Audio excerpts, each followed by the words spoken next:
So the rounded edge shader, the myth, the feature, the legend. In this video, we're going to talk about how to set it up, the ways it can help you, the ways that it can potentially hurt you. And we're going to look at some of the bake things that it allows you to do on normal maps. And yeah, we'll look at some of the time-saving techniques that it allows for, on low poly meshes, and just generally learn about it. So let's dive in.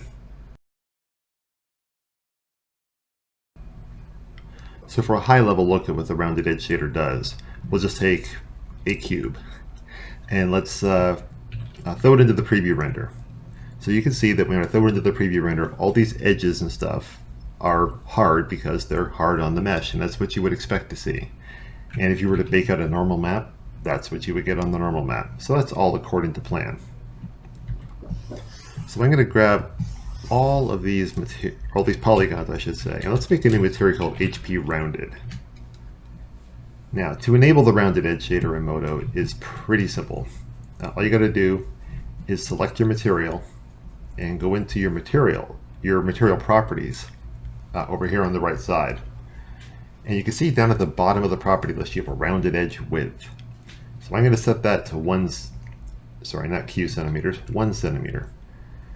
And that basically specifies the width of the bevel that you want to have on your edges. And rounded edge angle, I'm not going to pretend to really know what that means. It's something to do with it will only affect polygons with this much angle between them or something. Frankly, I just leave it at 40 and I don't have any problems, so I just leave it alone.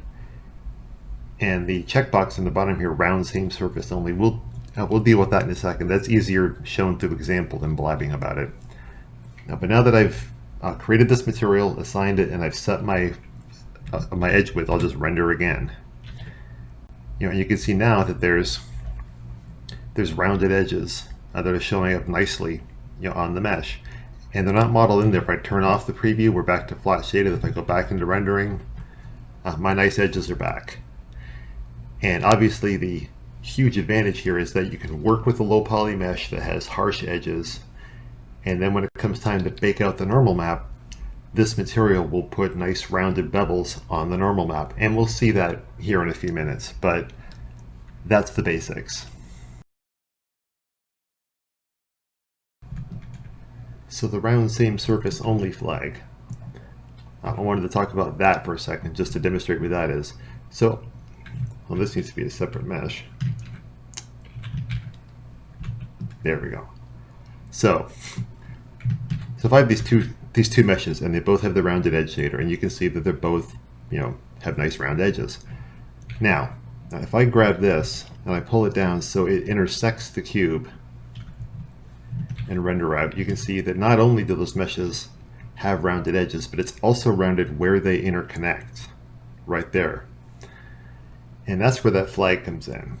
So if I was to not want that effect for some reason, like sometimes you get machine parts that are kind of like splooging together and that kind of thing, you can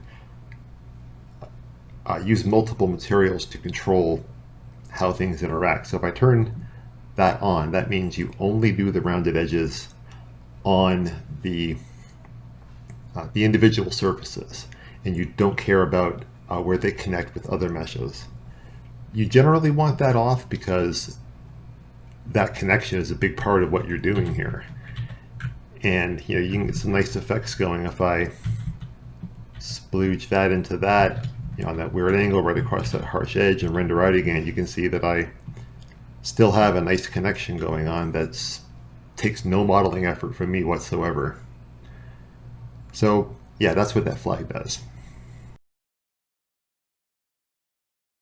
And just to round out the what I was talking about the different materials to control the different edge widths, this is kind of a crude way to do it, but it's the way that I do it, and I've never really found a need to go much more complicated than this. So both of these shapes are using the same material. So if I pick the cylinder, let's say that I want the cylinder to have a tighter edge. That 1 centimeter is a little loose for me. So I select it, I make a new material called HP Rounded Less, and go into the properties of that material. Now that's on the cylinder. and I say that instead of 1 centimeter, I want, say, 1/4 of a centimeter, 0.25. Now you can see that the cylinder has a much tighter edge, and the cube still has the original 1 centimeter edge. That's really all there is to it. So now I have two materials in here. I can be like, well, no, I like the cylinder nice and fat. And actually what I want to do is give the cube that less shear, because I want the cube to be tighter. So that's a quick way to assign different edge width. You just toss a different material onto stuff until you're happy. And there you go. So I mentioned limitations, and this is the primary one, so we might as well just get it out of the way now. The shader doesn't love sharp right angles that intersect with other meshes. It works, but not 100%. So you'll see here that I've got this sharp shape right here that's sticking into this plane, right? So if I render this out, you can see that the shape has nice rounding and everything, and it has rounding on these edges here that merge into the other shape. But right at the corner here, there's this like a cross-shaped artifact, and it's just a limitation of the shader. They haven't fixed it yet. It's possible they can't fix it. I don't know. It's been there for several versions, but in the end, it's not that big of a deal, because by the time you've baked your normal map, you've compressed it down to game res, you've put a texture on top of this, and you've got it in the game engine, the odds are you're not even going to see this. So it's not like a really bad concern, but it is something to be aware of, because when you see it for the first time, like your heart kind of jumps. You're like, good, it's not perfect. Just get your head right about the fact that it's not perfect in certain situations. So, having all that groundwork laid down, let's talk about how you bake this out. Now, this won't be a full baking tutorial. I'm going to save that for a future video where I talk about just how to bake normal maps. But for now, we'll talk about some of the concerns and some of the the features here you've got at your disposal. So let's say this is my high poly mesh. And yeah, that is a high poly mesh in this world. So let me render this just so you can see what I'm going to be dealing with. So, well, in effect, that's my high poly mesh. I got nice rounding, I have nice intersections, and I'm saying, okay, so this is what I want to bake out and start texturing. So that being the case, I'm going to rename that mesh just to HP real quick. And I will make a duplicate of that because I want to work with the exact same shapes. Now, one of the huge advantages you've got here with the rounded edge shader is that since all this rounding is happening and it's not real geo, then essentially your high poly can just become your low poly, because it really is the cage. It's the same thing. So we're going to do that directly right here. We're just going to make the low poly a copy of the high poly. Now, what I am going to do is give the low poly an LP material, because I like to give it a different color so I can spot it easily. We'll give it like a nice blue so I know what's high and what's low. High and low. Okay. So to UV out or UV up, the low poly I should say, it's standard unwrap rules. The difference here is that you don't have to stitch anything together, or at least I generally don't, because that's just costs time, really. So I'm going to use some hotkeys here, and I get this stuff flattened out. This stuff I'll just hit it with an Atlas unwrap, which causes breaks at all certain angles. So basically each face is getting thrown onto its own UV island, which is the correct way to handle that because you're dealing with harsh angles. Now on this thing, there's only one harsh angle in the back, and the rest is one continuous shape. So I'll throw that out here. Sorry. Got you, thank you. Grab this, flatten that out. and unhide everything and just do a quick pack. Okay, so there's the unpacked, low poly. That follows the standard rules. Now, everywhere my shading breaks on my low poly, my UV islands break. That's the general rule for normal map baking. Now, I am breaking one rule by not triangulating this face, but you generally don't have to in MODO. Just keep that between you and me. So, all right. So with that done, I'm gonna update my smoothing in a second once I find my smoothing dialog. When I change the screen resolution for recording, sometimes my dialogues go flying who knows where, but I found it again. So to set up the smoothing on the low poly, all I have to do is use the built-in vertex map tools that come with MODO. So I generally hit the whole mesh with a 179 smoothing angle, which puts the whole thing as one big smoothing group, right? And you can see that now in the mesh. Everything has, terrible gradients and stuff all over it. With the UV map selected, if I then click this button, that'll break the smoothing on each of the UV islands, at the edges of all the UV islands, which is exactly what you want when you're going to bake a normal map out. So to bake out the normal map, and like I said, this is not a full tutorial on normal map baking, but generally on the low poly material down here, I will create a new texture. You just say new image and pick a file name on my hard drive. And it pulls that in. It defaults to diffuse color, but all you got to do is left click that and switch the use to normal map. So now it's using that new texture as a normal map, which is, looks terrible because there's no normal information in it. But we're going to fix that here in a second. The last step before baking is we need to make a cage for this mesh. There are those that say you don't need to use a cage, but I swear whenever I try to not use a cage, I get weird artifacts and problems. So we're going to use a cage. And in MODO, what that means is a morph map. So if I go into morph maps and say new and just type in cage, because that's a super easy word I can type with one hand. Weird, I know, but it's the way I am. So I say cage and make sure that it's a relative morph map. I say OK.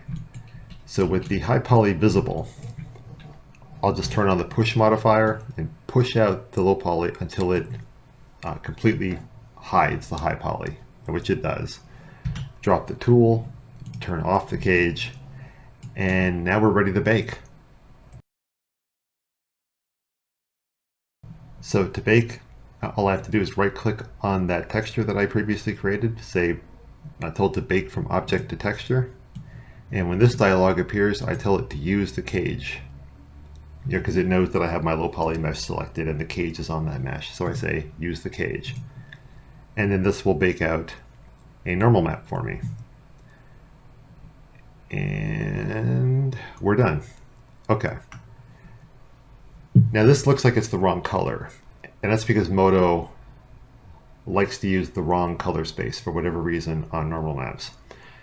If you're seeing this, just go up here, pull this down, and choose linear. Now it looks like a tangent space normal map.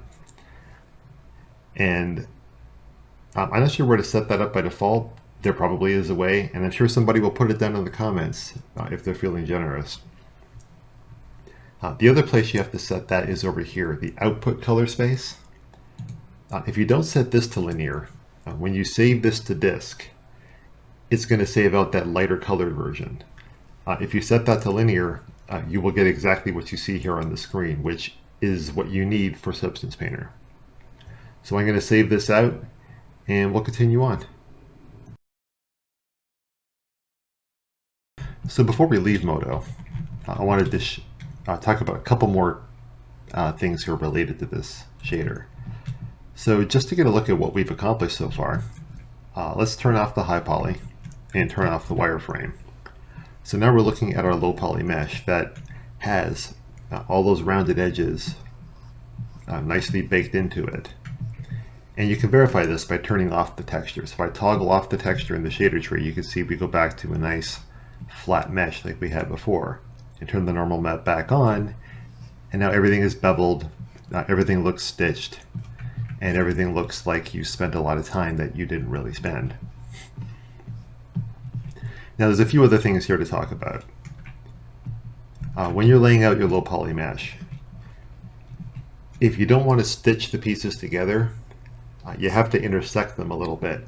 Like I've done here, you can see this box goes down below the surface. I probably didn't have to go this far, but you do have to go some below the surface to give it space to bake in the transition. So you can see that if I grab this box and just move it out of the way, the transition of the box, or of the plane to the box, is right here. It's baked on the normal map, on that larger face. And you can see if I look at this box by itself, that intersection is also based on that, or baked onto that box as well. You can see all the gradient there that's leading into the curve. So half the curve bakes on that polygon, half the curve bakes on the other polygon. And that's what you would expect. And when they're together, that completes the illusion of the stitching. So it's probably a little more information than you actually wanted, but I think it's important to know at a techie level, at least somewhat, what's going on with this stuff, because that helps you compensate for errors. In the future, if you run into something weird, you can solve it and that kind of stuff. So I think that's all there is to say about that. Make sure you have the intersections set up correctly, and just play with it, basically. You'll come up with all kinds of really cool uses. But let's jump over to Substance Painter, and I'll show you how well this plays over there. Okay, so I exported our mesh, pulled it into Substance Painter, and I also imported the normal map that we baked out and saved from MODO, which is this one right here. Now, to apply this here in Substance Painter, I just drag it from the texture window over to the normal map and drop it on. And you can see now there's all of our rounded edges, and they're all showing up, and everything looks happy. Now there's a trick inside of Substance Painter that we're going to leverage right here, and it's one of those things that's going to make some people wince, but it's something that actually works pretty darn well. So if you go to bake out your other maps, and the only thing you have is your normal map, it will use that normal map to generate the other ones. So you don't even need a high poly mesh in certain cases. And yes, I've used this on production assets. Don't judge. It's fast and it's easy. So all you do is you call up your bake parameters. I'll move this out of the way. Call up your bake parameters. Set that to 2048 just because that's what I want. Turn off normal and turn off ID because we already have normal. If you say normal, you're going to erase the normal that you just baked. So turn off normal, turn off ID, and just say go. And this will bake out for a couple of minutes here, or seconds in reality. It's actually very quick. So, and we're done. Okay, so it generated these other maps from that normal map.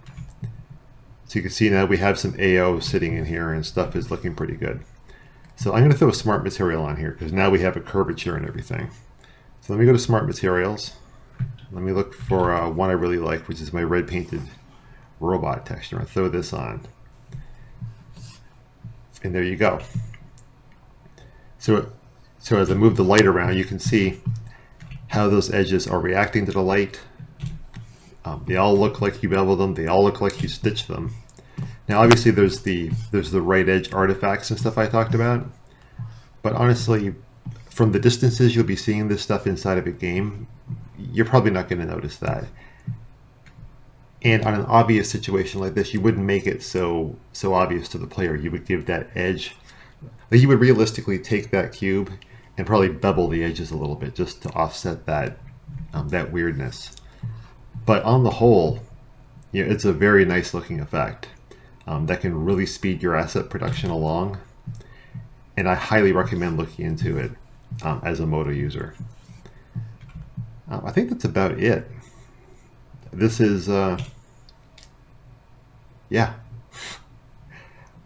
that's it.